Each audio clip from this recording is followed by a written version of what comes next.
How to verify ID.me. Hey everyone, welcome back to our channel. In this video I'm going to guide you on how you can verify ID.me, so make sure to watch the video till the end. Now if you want to verify ID.me, it's actually quite very simple. First of all, just go to ID.me from your mobile browser. If you're using from mobile, make sure you enable desktop side. If you don't enable this, you will miss out a lot on the options.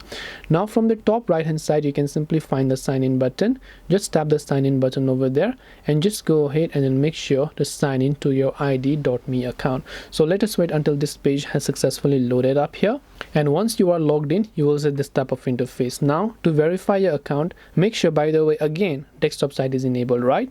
Just tap on your profile name from the top right, then you'll find my account. Just go to my account.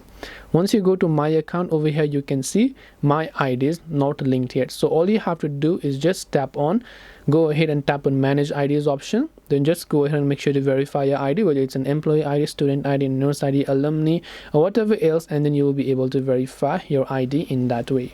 This way you should be able to go ahead and then verify ID.me. Hope this video was helpful. If you have got any questions, feel free to leave them down below. Thank you for watching till the end, and see you soon in the next video.